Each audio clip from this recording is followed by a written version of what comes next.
Every single week, we comb through all of the interaction from the previous week where you are laying down comments on YouTube or sending us messages on Twitter. Of course, you can always reach out to get your question or comment on the mailbag by sending it to us at Twitter, X, whatever you want to call it there, at Walk Off Podcast. You can shoot us a message on Instagram, the Walk Off Podcast. The Patreon gets that Patreon bump. So if you are paying that $4 a month for our premium package where you get MLB Mondays included every Monday, you get instant access to all of our interviews. Speaking of interviews, by the way, we are going to be sitting down with Keegan Matheson of MLB.com next week. We also have Taylor Sacedo, currently Seattle Mariners bullpen piece, formerly with the Blue Jays, longtime friend of the show, coming back on Monday. So you can get instant access to those. We'll be releasing those sometime between the day of and a week or two later, depending on the urgency of that.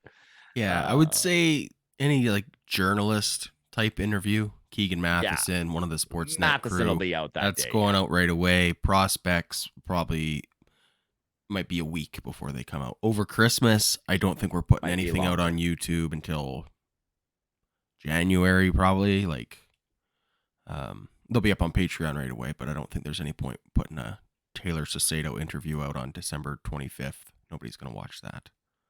So, there you go.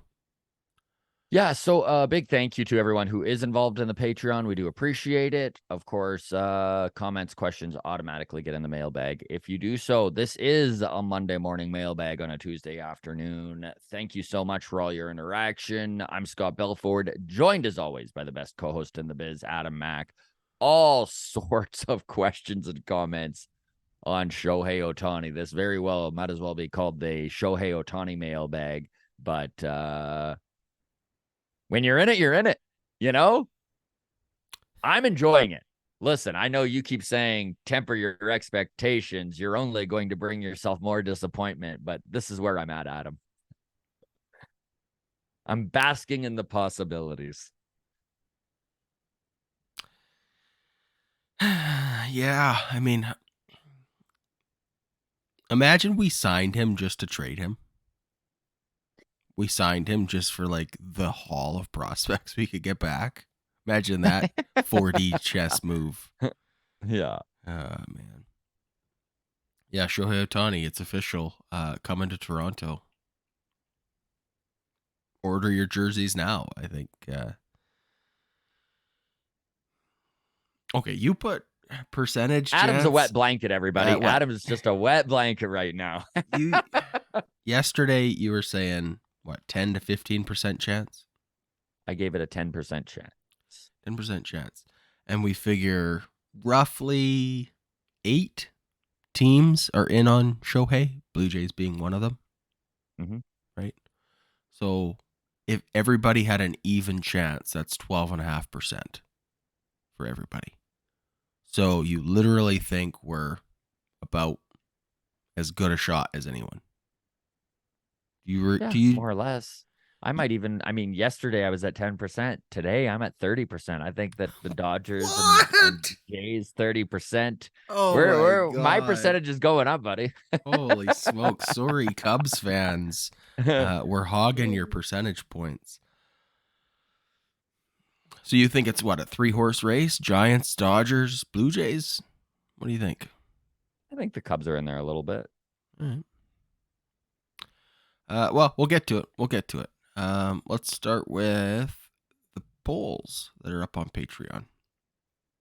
So we did a poll after yesterday's show. Blue Jays record in 2026. We must have been a little more pessimistic yesterday than we are today. If things go off the rails and we're in a rebuild, potentially, I think was the argument for why we might have a scary record in 2026. But that's the year, I think, where if we're above 500 and doing good, then the next 2 years have gone well. Otherwise, it could be scary. So votes are in on the poll now for Patreon. 60% figure we're going to be well above 500 in 2026. Good. Love to hear it. There's that 20 toxic positivity. 20% says a game or two above 500, 10% a game or two below 500, and 10% well below 500. So there you go. Poll number 1. Poll number 2 was what should Adam's December top 10 video be for the Patreon?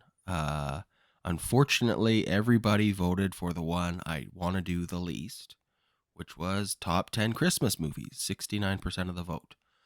So, hey, I'm doing my top 10 Christmas movies list. I know everybody just wants to know where I fall on Die Hard. I'm not going to spoil my answer now, but you'll have to watch that. That'll be out right away because I want to get that out well ahead of Christmas.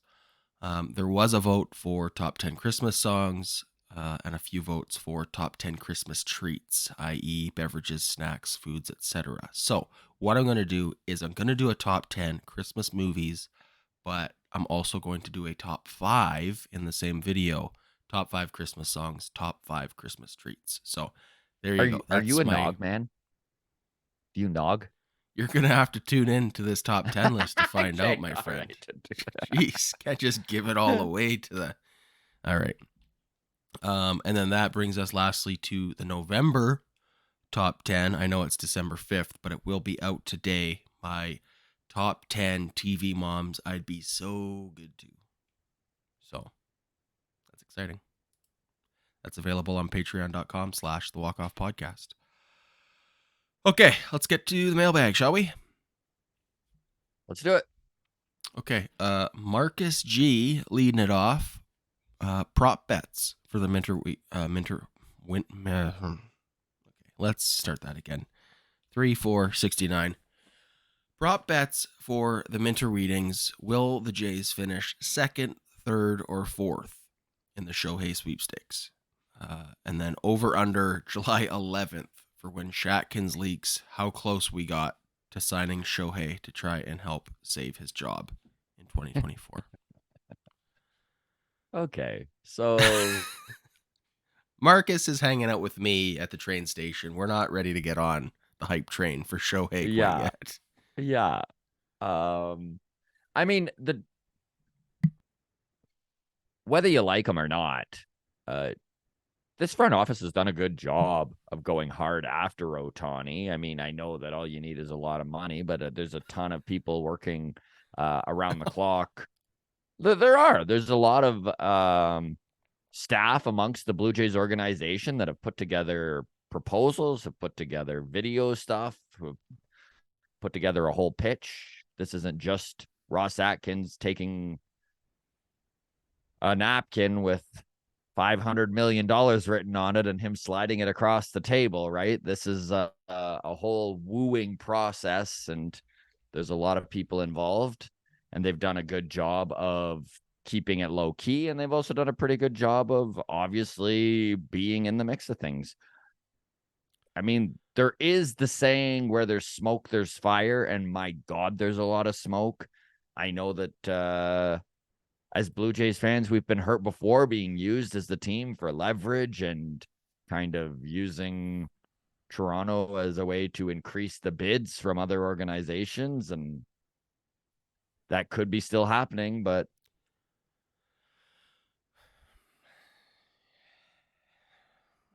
I think there's a percentage chance. I had my odds. Listen, your side's the easy side to be on, though, right? It's easy to just be like, Toronto has no chance. And then you get to hang your hat on that. I'm letting myself get hurt here. I'm going to look so smart when Shohei doesn't sign with the Blue Jays. And I can be like, I knew it. Yeah, real brilliant baseball mind there. Okay, so do we finish 2nd, 3rd, or 4th in the Shohei sweepstakes? I think yes is the answer. I don't know if we finish 2nd or 3rd, or I don't care. It's you either get him or you don't. I refuse to answer that question, Marcus. How much did it Because I know there was like that weird moment last year when like Justin Verlander was like, "Oh yeah, I almost signed in Toronto this year." Mm-hmm. Didn't.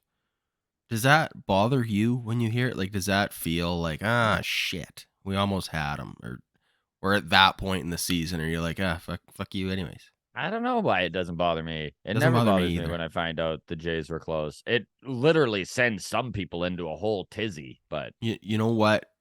Last year, when I found out that we were close on the top Japanese free agent that ended up going to the Red Sox, I can't think of his name. mm-hmm. Yoshida, right? Yeah, it might be Yoshida. That upset me because when you penciled together what the timeline of events was, and that he thought he was coming to Toronto, Toronto thought he was coming to Toronto, and then at the last minute, I was like, no, you're going to Boston. And then the panic moves that set in the aftermath.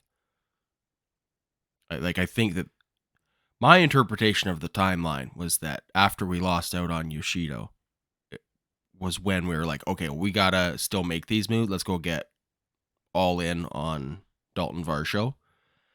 Yeah. And I'm not anti Dalton Varsho, but I do feel like missing out on that one Masataka when we Yoshida. felt like he was. We were starting to like, okay, we got him, and then you start penciling in your depth chart, and then all of a sudden you have this devastating carpet pull on you, and that's when scramble mode sets in. I think it was one of the least calculated moments in this Atkins era. Mm-hmm. That's just my interpretation, reading between the lines, like I said. But so like that was the one time in the aftermath. Again, this is months later. But then to look back in hindsight and go, oh, that makes sense why maybe we overpaid for Dalton Varsho in the moment or whatever, right? I digress. Question for you. Yeah. If and when Mm-hmm. the Shohei news drops, over under 3 days, we see the Blue Jays make a big move. Because obviously they are really concentrated on this right now, as are the rest of the teams and organizations that are vying for Shohei to come sign. But I think that there's obviously got to be a ton of prep and work being done on a very likely backup plan, right? Yeah, I think that they've already got their backup plan in place, whatever that might be. I think everybody has to. So over under 3 like we days, could literally see Ohtani sign and then literally 12 hours later, Jorge Soler being announced to the Jays, right? Like, yeah, I don't think that that's unrealistic to be like, we hear the news in the morning, Shohei signs, and by dinner time, we're dominoes are seeing falling. Randy Arozarena jerseys for sale on the Blue Jays website. Okay. Well, that's not any crazier than Shohei Ohtani coming to Toronto. Over under 3 days, I'll say under. Okay. I think that in the 3 days that follow, there's going to be half a dozen big announcements in the terms of free agent signings and trades. I think there's it's going to be a frenzy, closer right? Once to the Shohei 20. news drops. Yeah, I think there's going to be over a dozen transactions, right? These are going to be other free agents that aren't as sexy of a name, aren't as big of, but there's a lot of pieces that are going to start falling. And I think it's going to be, when you're at the grocery store and you're in the produce section and you grab an apple, but you grab like the wrong apple and then the whole display tumbles down. Mm-hmm. You know that feeling? Mm-hmm. An avalanche. It's going to be an avalanche of transactions once the Shohei apple has been pulled. Also known as an avalanche if you're into snow. I haven't seen snow in over a year, so pretty mild winter, Scott. Pretty mild winter. Yeah, over under 3 days, under 3 days for the Jays making a big move. I think that's Grounds crew, where are you at? Over under 3 games after the Shohei news drops, do we see the Blue Jays make a move? If for some very realistic reason the Jays aren't the team that Shohei signs with. And then over under July 11th for when Shatkins leaks how close we got to signing Shohei. I'm taking the under because I think it's in the immediate aftermath. I think it'll be the next day. It might be an official press conference or something of like, hey, yeah, we went hard. We were very close. We're very happy with the effort our team put in and courting him, and we really feel like ownership exactly. All of that stuff is going to come out immediately, and then also the obligatory like calm the fan base, but don't worry, like we've got other plans on the stovetop. So. Do you think they do a combined press conference, right? When they announced that they've got Juan Soto, they also announced that they were second place for Shohei Ohtani. Yeah, and then it probably also in that same breath announced that like wasn't my fault we didn't sign Shohei. He said that he had issues with John Schneider, so it's John Schneider's fault that Shohei didn't sign here. But I had no idea John Schneider was talking to him on the side. Yeah. Crazy. Okay. Next one comes from Metal Manic on Patreon. Says this is a crazy take. If the Jays go nuts and sign both Ohtani and Yamamoto, plus extend Kikuchi, and then trade away Bassett for a stud bat, then the sky is the limit on their future. Not only will Rogers be making enormous profits from the star power ads, etc., and TV rights to millions in Japan around the world, they'll also be kicking the doors wide open for a pipeline of future Japanese talent. No doubt, the Blue Jays would be a top pick for future stars for years to come. And if Ohtani pitches again in 2025, just imagine Ohtani, Gossman, Yamamoto, Kikuchi, and Barrios. And Ricky T will be relevant by then, if not traded. That's quite the fantasy world. There. It's a lot. There's a lot there. He did provide a TLDR, which I really appreciated. The too long didn't read. Is the Jays have money and potential to always be rebuilding while remaining competitive beyond 2025. They just need to lock down the eternal star power available this offseason to make Toronto a top-tier MLB location for decades to come. What do you think of that? Do you think the Shohei Ohtani signing would have ripple effects in future free agency classes? Absolutely. Look at what Ichiro Suzuki did for Seattle with putting them on the map as a destination for Japanese players, young kids watching Major League Baseball for the first time, seeing their hero Ichiro on the Mariners. It made it a destination for Japanese players. This is something that the Mariners are still reaping the benefits of years after Ichiro has retired. So will there be a ripple effect if Ohtani is in Toronto? Hell yeah, there will be. Having the most recognizable, most famous, maybe the best baseball player to ever play the game in the Toronto market. Oh, baby. Like, yeah. And again, that's the other thing that people just seem to so quickly brush to the wayside is that Japan, like, what's the difference to a Japanese player of America versus Canada? Like, right. We were talking about this before we hit record. Not to be ignorant, but like, as just a Canadian, like, what's the difference between Chicago and Arizona? Yeah. No, I mean, we talked about this for the Patreon portion before we went live of like, for a guy like Aaron Judge, yeah, you got 29 teams that are technically still in your country versus Toronto. Like there is your country. It is an extra hurdle to get past, right? It is that. Mm-hmm. I know they're very similar cultures between the U.S. and Canada, languages, and they're so intertwined.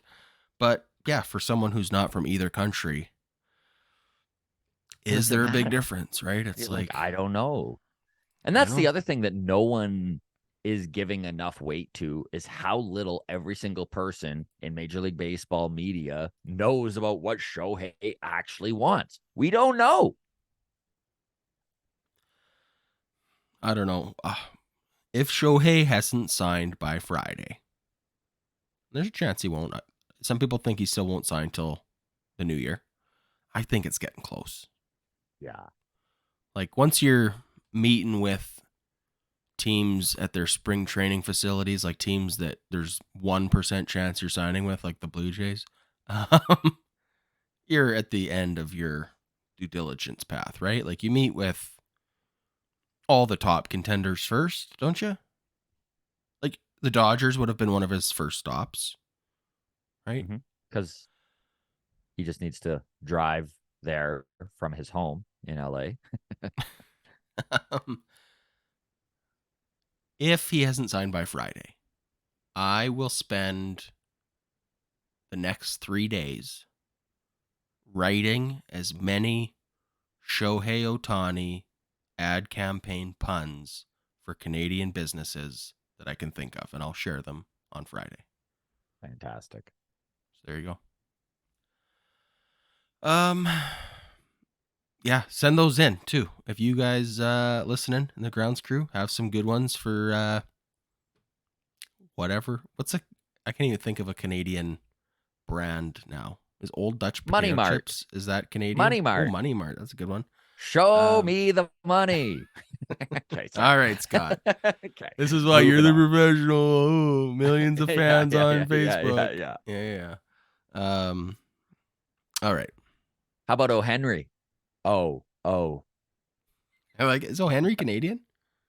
I don't know, but see, first step for me is going to be Googling figuring Canadian out what companies are brands, Canadian, right? Yes. So, there we go. Okay. Let's move on from there then. Next one we've got Mark on Patreon. New to Patreon too. And first time submitting a question to the mailbag through the Patreon. So Mark says, "Hey guys, love the show. Been listening for about a year now. Thank you, Mark. Really love the Writers Room Wednesday content as well. It's really interesting to see you all build characters and script from the ground up. Are you okay with followers giving some random thoughts and ideas for the show, or is that just kind of annoying?" So, for anybody that doesn't know, Scott, myself, Joel, aka Hey Kami, we are writing a script, a series of scripts. We are writing a television series. Yes. So this is a baseball comedy because it's been too long since we've had a good baseball comedy in the world. So, yeah, we're going through that process. We are meeting every Wednesday on Zoom to coordinate our efforts and refocus our attention, distribute workload and stuff like that. So we've got that the is pilot available. written. Joel has that all done up. Yes. I know. Did you read that first one yet? The first episode? Yes, I've read the pilot. Yeah, okay. Of course. I was shocked by the direction he took some things. So I was disappointed that I didn't get to see him on Wednesday because I wanted to hammer him on some points there. So this week, finally get to push back on some things. So it'll be a good one this week. But yeah, anybody that is on Patreon, Writers Room Wednesday is about an hour-long episode of us writing this TV series, this baseball comedy. So you can see where we're at in the process, stuff like that. We do also have that script, character sheets, a lot of different extra work that goes into it that is available in a Google Drive that is available at our top tier of the Patreon. So Deborah, by the way, messaged and asked to get her email address added to the permissions list to view that. So Deborah, if you're seeing this, you have now been added, so you can go in and you can read the first script, see all the rest of it, and go from there. But yes, to answer Mark's question, we're totally cool with you guys giving your feedback and your thoughts and one of the reasons we're concerns or sharing questions, this build from clarifications. the ground up is exactly for that reason. So Yep. we'd love to hear from you folks. There you go. Okay, and then an actual question for the mailbag from Mark though is he says this is a bit of a projection since you'll be reading this on Tuesday, but now that the Blue Jays have signed Ohtani, traded for Soto, and dealt Kirk for Moreno straight up, what should they focus on next? Well, as a fan base, we should definitely focus on how well Kirk is doing in Arizona and what a shit trade that was. How could we fall for this for a second time? Yeah. No, I mean, very funny. I mean, I get what he's saying.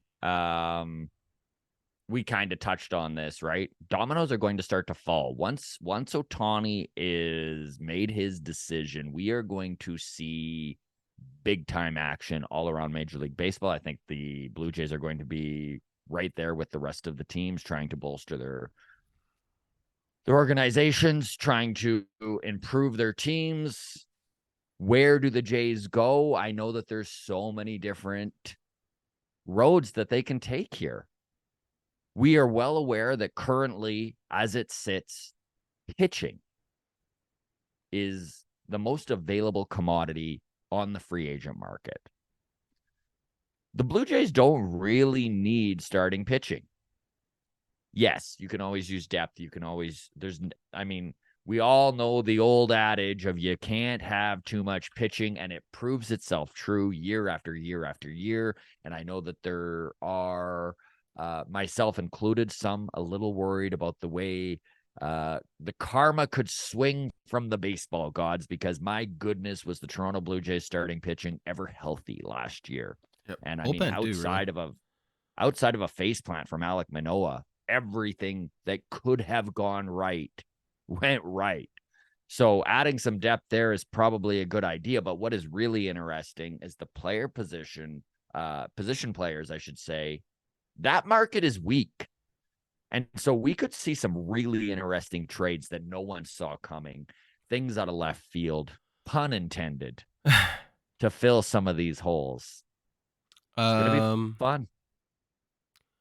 Cardinals GM at the winter meetings in a press conference acknowledged the fact that Canadian outfielder Tyler O'Neill likely to be traded. Mm-hmm. So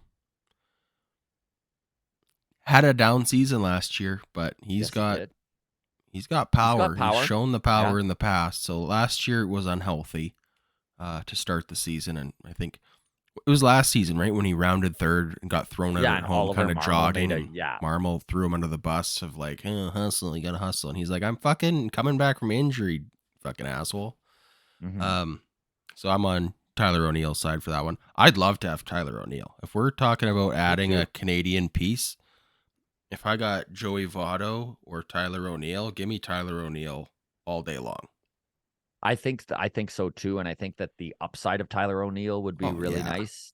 It's like it wouldn't cost us much to get because he had the down season, like a mini reclamation project with like power potential. Throw him in left field. Oh, that feels like just a great match made in heaven. That's a move you can make if you get Ohtani. Like that's a move you can make if you get Soto. Like that's a minor move that could really move the needle at the back and the bottom end of that batting order. Yep. Okay. Moving on then.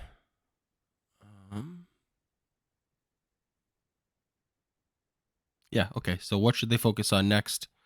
There's just those other pieces, right? There are other areas. Still for sure need an outfielder. Mm-hmm. Still need a third baseman, whether that's Matt Chapman or somebody else. Jamar Candelario. Sure. They can. I think the assessment is they could get by with an internal option at second base, right? Like they don't need between Espinal, Biggio, Davis Schneider. They can patchwork together a competent second base season, right? Orelvis Martinez has been taking reps at second base over the last year. We've seen Addison Barger play second, short, third. Yeah, There are plenty of internal options that can fill that's what second. they say. 100% agree. If you don't have good enough defense to play DH, play second base instead. So it's whatever. It's a fillable thing, but they definitely need at least one outfielder, at least a third baseman, at a minimum. So there you go. That's what they got to focus on. I think we're okay for pitching. Do we need a pitcher? Do you want to add another starting pitcher? Because right now we're at yes. Gossman, Bassett, Barrios, Kukuch. Right. Thank you. But yeah, then Ryu's a free agent, right? He's gone. Ryu's gone. Alek Manoah's a question mark. Ricky Tiedemann, they're going to, for service time reasons, wait until at least the end of April before calling him up. Just makes sense with a 21-year-old kid not to start his ARB years an extra year early. Yeah, I think they need to go out and get a pitcher. Could be a low-end guy. Kind of someone who is a possible number 5 in the rotation. Make some of them fight it out. It'll be interesting to see what happens in the trade market, too, because the Blue Jays do have some strength that they could pull from the pitching market. So they could trade a guy like Kikuchi and then use the free agent market to fill backload, hoping that Manoah is going to rebound and Tiedemann could be a legitimate needle mover in 2024. This just popped into my head. Kikuchi's only owed $10 million. That's the thing. That's the value behind Kukuch there. I was thinking about Juan Soto and the trade to get him. And everyone I think about right now as being in on Juan Soto is people that I think can afford to keep him long term. Right? Like the Yankees, Blue Jays, anybody that's in on Shohei Ohtani. But then there's always like the asterisk of like, well, what would you give up to get him? And if it's only for 1 year, you can't give up too much. Why is a team like the Tampa Bay Rays not in on Juan Soto? Like, could they not just afford to pay his arbitration of whatever, $29 million this year? Give up, hey, here's Tyler Glasnow, and one of their, or a couple of their never-ending supply of cheap prospects. Like, I'm just surprised that because we were hearing them last year as being like a dark horse suitor for, forget who it was. Anyways, can you imagine Juan Soto to the Rays? They've just been like weirdly aggressive and players in the free agency and trade market in the last like 2 years, and I don't know. What's going to be really interesting, Adam, is once Ohtani signs to see who is in on the Juan Soto trade that maybe no one saw coming. Like, imagine the Dodgers lose out on Ohtani in some way, and now they're like, you know what? Fuck you, Yankees. We are getting Soto. And then it's just like Yankees fans are sitting there crying with their hand out again, right? Please, may I have some more? Well, Dodgers just said Mookie Betts is playing full-time second base this year. Yeah. So they've got an opening in right field. Stick Juan Soto out there. I don't know. Padres. If you're the Padres, you can't trade Juan Soto to the Dodgers, though, can you? No. That's a great point. Chandra DM'd on Twitter and said, "Good morning, gentlemen. Trying again for Mailbag. Hopefully this one sticks. Nothing gets you on Mailbag quicker than like a guilt trip. So well played. Well played, Chandra. It worked. Curious what you guys think about the way Toronto and Canada is perceived by American media. The way some reporters down south are acting, you'd think Toronto was a small market with no resources or fan base." It's ignorance, and it happens to the best of us. I know that when I went to Minneapolis for the wild card series, I had no idea what to expect with Minneapolis. I didn't know what I was walking into. I viewed it as a smaller market city. And I got there and I was blown away by the age of the city, the downtown core, the architecture, the art scene, everything that was laid out within the city, the stadium, the fan base. I felt silly because I'd always kind of put Minneapolis as this like, oh, little Midwest town, you know, they're so lucky to have a team. And no, it's like a major fucking city that's like one of the biggest in the area of like draw a surrounding area around there of like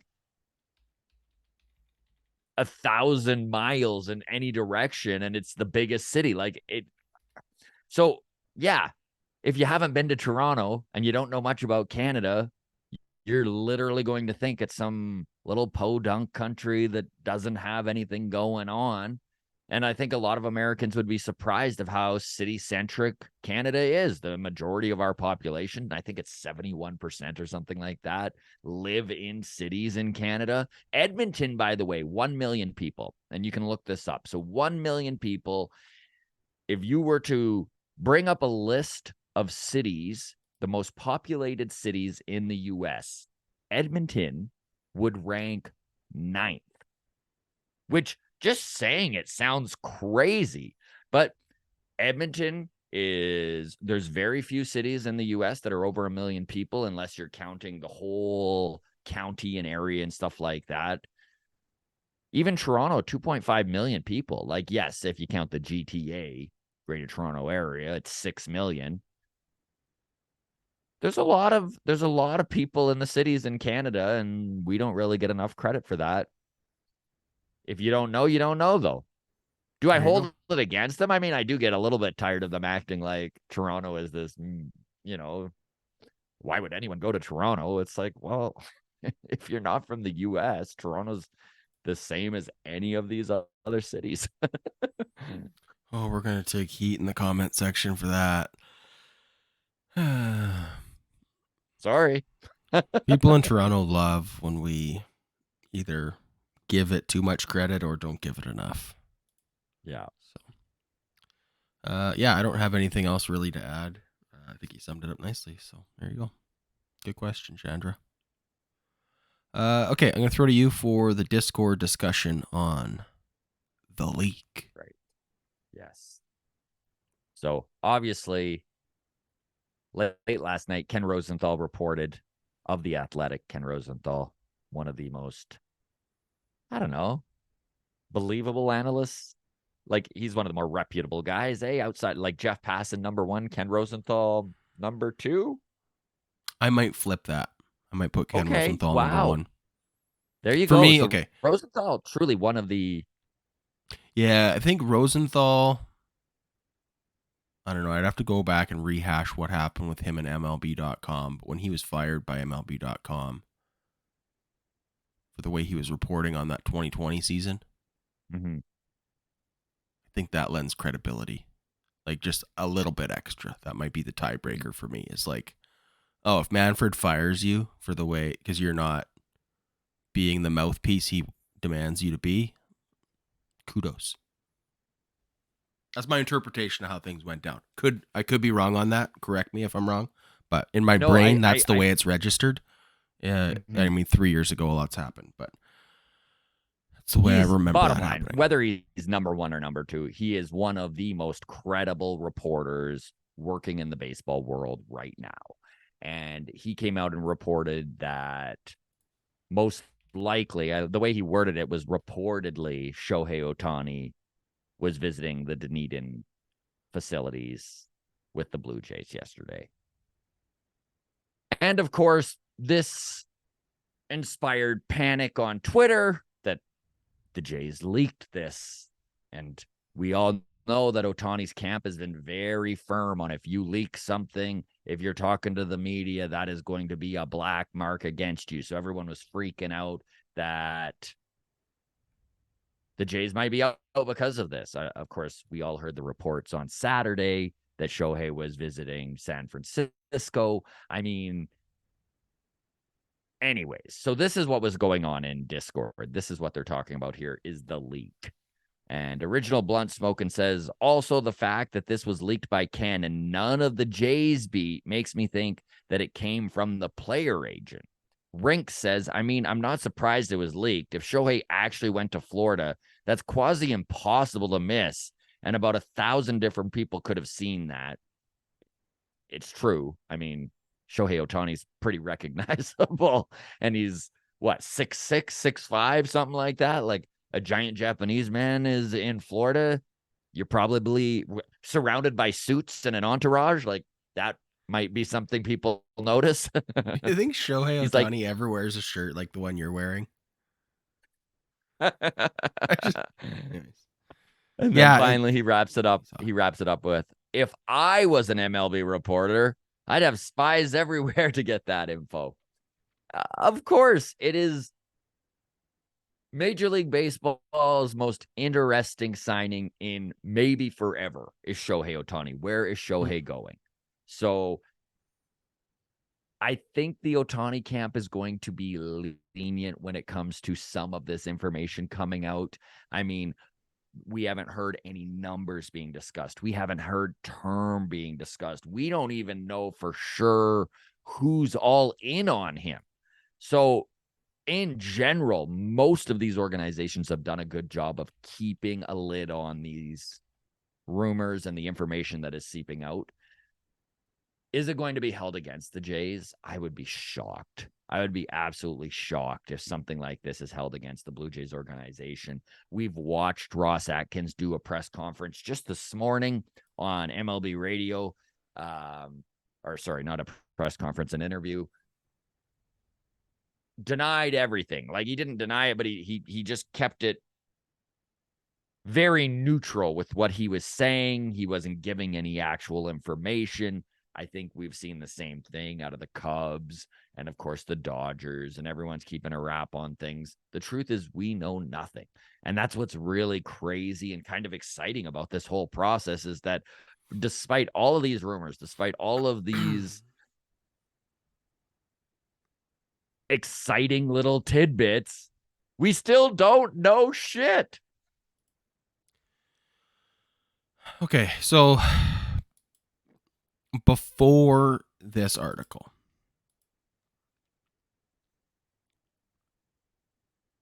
Blue Jays, quote, believed to have met with Ohtani on Monday. Believed to.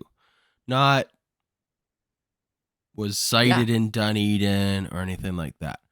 Now, believed to, when you also consider when GM winter meetings are going on right now in Nashville, Ross Atkins did his media press conference via Zoom because he said because he wasn't there. Scheduling conflict, I couldn't be there. And then also John Schneider had to move his media availability from Monday to Tuesday. I mean, it's a pretty short leap to go, why weren't these guys here? Well, they're either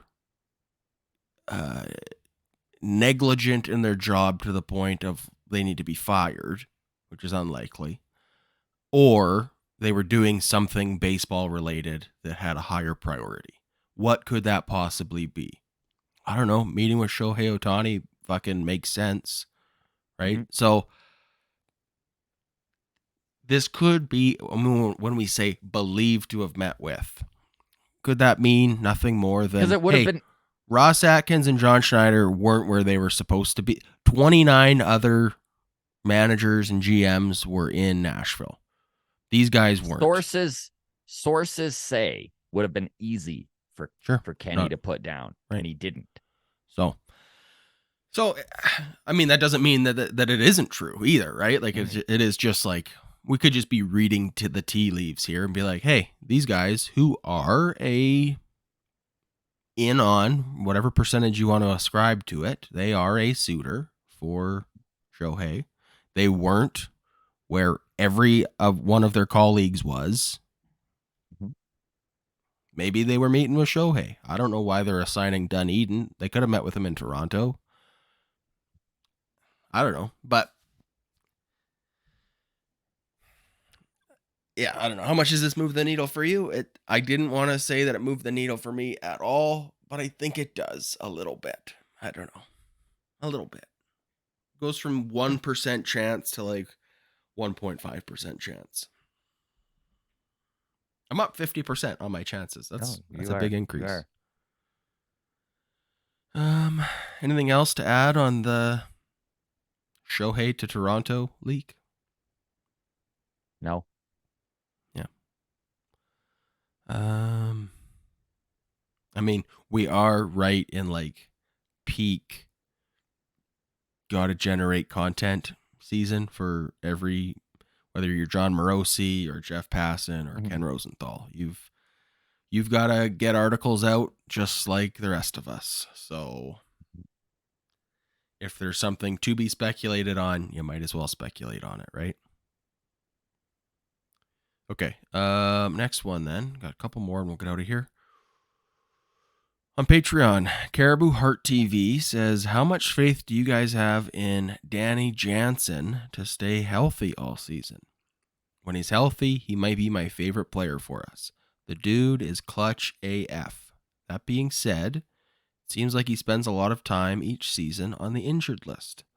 I believe Kirk will do better in 24 than he did this year, but I question his longevity/durability, especially if we lose Danny to free agency at the end of the season. What's your thoughts on signing Mitch Garver?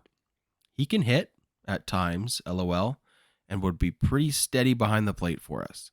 3 catchers would make for a bit of a mess, but I'm sure we could flip someone. Also, what's the deal with Luis Mesa? It was a big deal when we signed him, but I haven't heard anything since. I'm just curious about his progression. So we'll start with Luis Mesa because that one is the shortest answer. International free agent catcher that we signed in 2022. He's 19 years old. A lot of development. Out of Venezuela. The Blue Jays do have a tie to Venezuela. And I know that the last catcher that they signed on the international free agent market out of Venezuela, Gabriel Moreno, wound up causing maybe the biggest stir amongst Blue Jays fans that I can remember in years.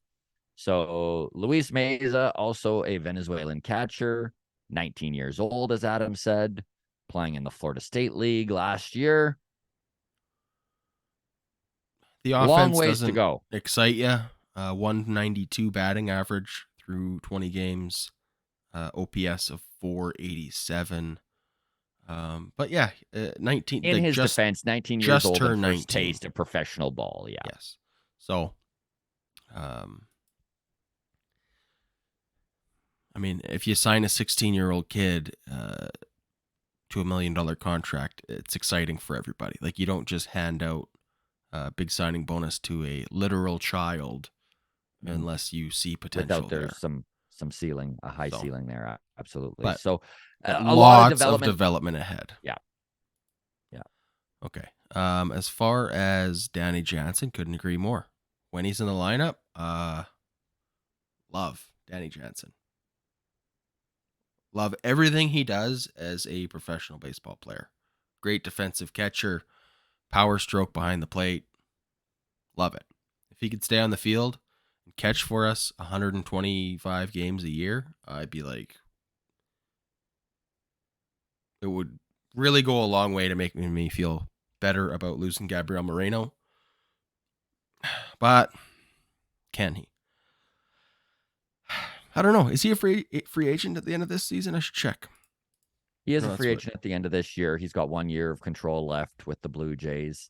And I made a prediction 2 weeks ago where Adam and I both chose a player that would be, didn't see coming as a big productive year in 2024. And I chose Danny Jansen. I said that he's going to stay healthy for the first time in his career. He's going to play 120 games, and he's going to force the Blue Jays to put that bat of his in the DH spot more often than people saw coming at the start of this season. And I also thought that he would hit 25 to 30 dingers, be healthy enough to take the at-bats to do that, which he's been on pace for the last like 2 years if you look at his numbers, but he just can't stay healthy. And yes, a lot of those injuries have been bad luck. He's taken balls off the hands. He's dealt with rehab that has been set back because of things like just a bad luck, just bad luck.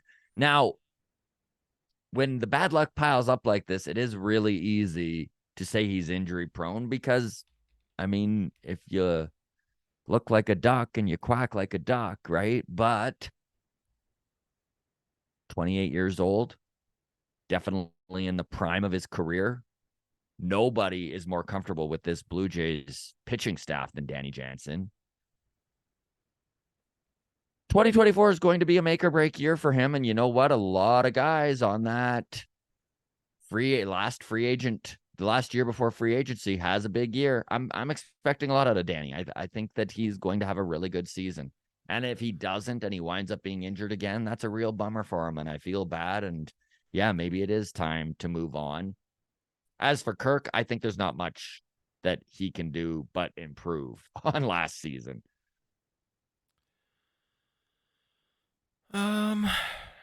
Danny Jansen is coming into a free agent class next year in which he is by far the youngest catcher available. Lot of mid-30s catchers. Mm-hmm. Nobody really stands out. Could you see him getting a 5-6 year, $80 million contract for Danny Jansen? Is that too rich? Yeah, no, that's too long. Wilson Contreras last year, 30 and a half years old, 5 years, $87 million. For Danny to sign a deal like that, and he could very well sign a deal like that, he would need to have a huge 2024, totally within the realm of possibility. In fact, that would be the best case scenario for this Toronto Blue Jays organization and for Danny Jansen. But if we're just going on his track record till now, if I'm a team, I'm not signing Danny for longer than 2 years. And I don't think you'd need to, especially if he has another injury. If you're the Blue Jays, you'd only sign him for 2 years as a Blue Jay too? Blue Jays is a little bit different just because he's come up with them, I think. So maybe they do give him a little bit longer term. But if I'm Danny Jansen and I have another injury-marred season at 29 years old, I probably only want to sign a 1-year deal. Try and prove I can stay healthy and get back out there again.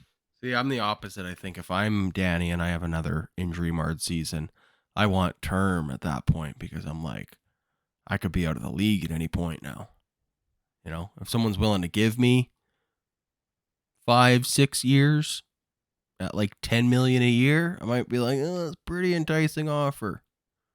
Rather than a 1 year, $15 million. I don't know. We're making these numbers. I just think up, 10 a year is way too much for Danny Jansen. I don't think he'll get that. I think that it's far more likely. Okay. Yeah, I think it's far more likely that he would take a little bit higher term or dollar amount.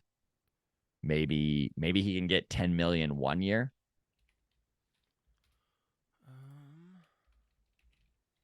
I just view Danny Jansen as someone who still has to prove he can keep it all together.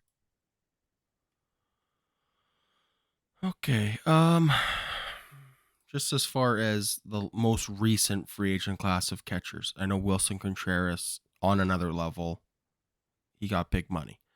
The next two biggest contracts offered was Christian Vasquez, got a 3-year, $30 million deal. Christian Vasquez, minimal power, also has a hard time staying on the field, low batting average, but he's a 2-time World Series champ. I don't think it's unrealistic to get $10 million for Danny Jansen. Omar Narvaez? Narvaez? I can't say that name. I always struggle with. I'm sorry. As soon as there's an apostrophe in someone's name, my brain farts. You got $7.5 million. I think Danny's substantially better than that. Yeah. I don't know. It's the injury. It's the lack of games. I mean, you look at his games played. And I mean, outside of, I think it was 2019 where he put up 107 games or something like that, he had the second most games played of his career last year, I think. And it was like, what, 95 games or something like that? Like, the guy can't stay on the field. So, yeah, okay. Yeah, but my only asterisk to that is, with the exception of a handful of catchers, you don't see full-time catchers anyways anymore. You know what I mean? no, for sure. So it's just, And you know what? We are all aware of how much experience goes into calling a good game and being a good catcher and being defensively sound and leading that pitching staff. And then to also be able to put up some dingers and some offensive production, something that Danny can do. Maybe you're right. Maybe Danny Jansen at 29 years old with 6 years of Major League Baseball experience and the experience of leading a staff, maybe that is a $10 million a year catcher. Maybe that is worth 4 years, 5 years. like, there were only 10 catchers that had more than 125 games last year. Mm-hmm. So my only asterisk to put on it is when Danny Jansen plays 90 games in a season, it is not this. I'm just saying it like this is the by casuals, for casuals asterisk of the day. When we say Danny played 90 games last season, it is not the same thing as saying George Springer only played 90 games last season. Mm-hmm. Or whatever, right? Like, for a catcher to play 90 is like 75% of a full-time catcher expectations. Whereas for a right fielder or a third baseman, that's more like a half of a season. So it is just a little bit, when you look at the numbers, take it with a grain of salt and go, okay, he missed time, but half of those games were just Kirk was playing whether Danny Jansen was healthy or not. So that's my only asterisk to put out there, but okay. As far as the Mitch Garver of it all, we talked about this a couple weeks ago. I think Mitch Garver is a very comparable Danny Jansen surrogate to watch in free agency. Like, I think what he gets this offseason in free agency, I don't think it's going to be with Toronto, but I think he is a very similar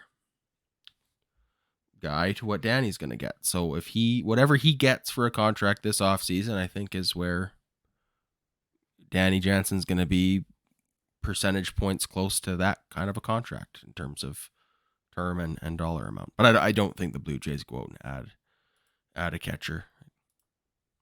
Definitely not like a big, not a big name catcher. I think we've got other priorities. I think we're pretty well set for catcher. Like, if catcher is a hole for us this year, something's gone horribly wrong, and I don't think Mitch Garver really moves the needle on like improving what this team is. Agreed. The Tyler Heinemans are the kind of third catchers that the Blue Jays are going to be pursuing, so there you go. Okay. Last question of the day then comes in from Brian Crawford on Patreon. Thank you, Brian. Member of the Level of Excellence tier. So appreciate all the generous contribution from Brian. His question for the mailbag: are there any prospects in the Blue Jays system that you're worried about losing in the Rule 5 draft? No.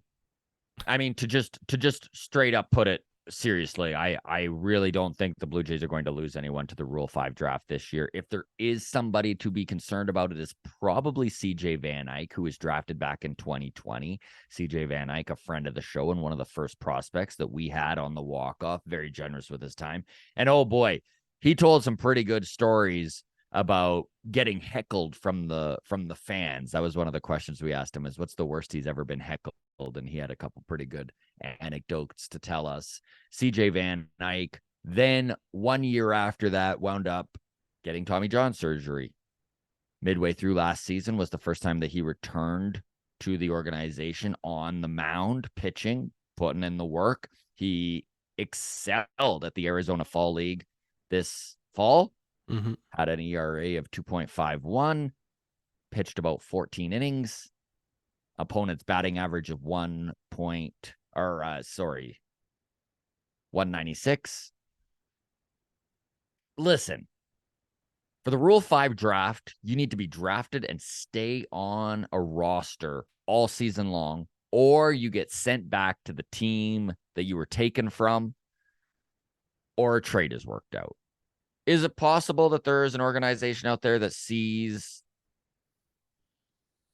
upside to CJ Van Eyck and think that they can throw him in the bullpen and squeeze him through for a year? He's not there developmentally yet. He has never pitched at AAA. AA is the highest. I mean, Arizona Fall League is close to AAA, but still, he hasn't been in the league. He hasn't got a very many innings under his belt since returning from injury, which is why he was sent to the Arizona Fall League, was to get innings under his belt. He is still recovering from Tommy John surgery, just getting back to the strength and where he was at before he underwent surgery. Do I think that he is a guy we're going to see in the top 10 prospects in the Blue Jays system in the next year? I kind of do. Do I think that a team is high enough on him that they're going to take the chance to take him when there's other possibilities out there? I don't. But great question, Brian. Yeah, I'm with you. I think CJ Van Eyck is the top name, and I also don't think he's going to go. I think because of where he's at in his recovery and his increase, like you said, the biggest reason why I don't think he's going to get taken is he just doesn't fit the profile of a guy who could stay on a 26-man roster for the season. So for that reason alone, it has nothing to do with his ability. It's just, yeah, where he's at in his rehab, and he just hasn't shown it. He did struggle this season. You mentioned the Arizona Fall League. He did pitch better. Still, the walks per 9 were high. Walks per 9 of 5 at the Arizona Fall League. In AA, walks per 9 of 4.2. In single A, the numbers were better at the start of this season. He pitched 6 games, had a whip under 1, strikeouts per 9, 10.5, walks per 9, under 3. But then as soon as he got the promotion to AA, the numbers looked a lot worse. The ERA doubled, walks per 9, 4.2. That's atrocious. Strikeouts per 9, 4.8. So he struggled at AA. He has settled in nicely at the Arizona Fall League, so that's something for him to hang his hat on over the off season and be optimistic going into next ball season. But yeah, I don't think he's close enough where, unless you are a real bottom dweller team. Yeah, like it would need to be somebody like the Pirates who think that they can throw him in the bullpen and CJ Van Eyck is a righty. It's a little easier to kind of massage your way through a season with a lefty because you can kind of limit his appearances. Right. But I mean, you're taking up a roster spot. Yeah. I don't know. And I really do like CJ Van Eyck. And just so everybody is aware too, one of the things that most Tommy John surgeries produce is a lack of control when you first come back for that first season, which is exactly what CJ is going through. There you go. Okay, that's it. A lot of good questions. A lot of good comments. Thank you to all of you on the grounds crew. We so appreciate you following along. And if you stuck with us right till the end, well, a tip of the hat to you, my friend. Feel free to hit that like and subscribe button. My God, dude, we're pushing 5,000 subscribers right now. So if you're watching us and you haven't hit that subscribe button yet, help us top this thing off there. I know we hit number 2 in all of Canada for baseball podcasts just last week. So you guys are listening and we really, really appreciate all of the patronage. We do Mailbag every single Tuesday. We do have some interviews going on. You can always reach out to us to get your comments and questions on the Mailbag, by the way. Patreon gets that bump and instant access to interviews. We do have a couple interviews coming up. Taylor Sacedo, reliever with the Seattle Mariners, You folks who are Jays fans, you probably remember him from his time with the Blue Jays. Made his major league debut with the Jays. Longtime friend of the show. So he's going to be joining us on Monday. And then we have Keegan Matheson of MLB.com joining us on Wednesday. That'll be out on Wednesday. Sacedo probably sometime next week or the week after, that type of thing. So if you need that instant access, Patreon is the way to go. Thanks again, everybody. Take care. Cheers.